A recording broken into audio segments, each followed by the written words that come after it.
Hello বন্ধুরা, কেমন আছো? আশা করি সবাই ভালো আছেন। নিউ ব্লগ নিয়ে চলে এসেছি। শুভ সকাল। সকাল বলতে গেলে এখন 9টা বাজে। ব্লগটা এখান থেকেই শুরু করছি, কিছু মনে করো না। আজকে ব্লগটা একটু দেরি করে, কেন একটু প্রবলেম চলছে আমাদের। মানে দেখো কত জামা কাপড় ছড়িয়ে আছে, আকাশটাও আজকে এমনিও মেঘলা। আর আমাদের চা খাওয়া তো হয়ে গেছে, সেটা তোমাদের দেখাতে পারিনি, সেটা টিফিন হয়ে গেছে। ঘরবার পরিষ্কার হয়ে গেছে, সাথে সাথে তোমার দাদা ভাই গেছে কাজে। আর দেখো এদিকে পুচকু করেছে অল আউট চালু করে রেখে দিয়ে। তা এখন অনেকে যে একটু ভাইয়ের সাথে খেলা করবে, একটু টাইম কাটাবো। এখন সকালবেলা না ঠান্ডা লাগছে, তো চাদর টকনা রেখে দিয়েছি।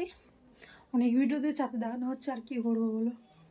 পুচকু গেছে ওইদিকে। আর আমাদের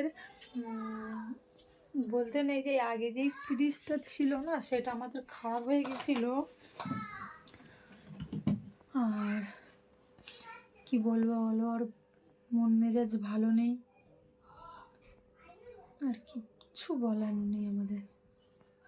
তো চলো, আমি তোমাদের বললাম আমি পরে কথা বলছি। পরে ম্যাগি করে পুচকুকে খাইয়ে দিয়েছি, খাইয়ে দেওয়ার পর মনে পড়লো তোমাদের সাথে শেয়ারই করা হয়নি। তো পুচকু বলছে আমার খাওয়া হয়ে গেছে, তা পড়তে দিতে হবে। তো বইয়ের ব্যাগটা ধরে দিলাম।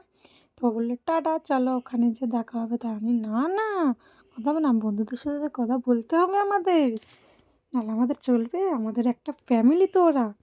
তাই আমি বাইরে গেলাম লিপি দিদির ঘরে, মাছ কাটছে লিপি দিয়ে, এদিকে দিদা গান গাইছিল। তা আনি না, থাক, এবার টিউশনি যাবো, তো টিউশনির ওখানে যে কথা হচ্ছে চলো।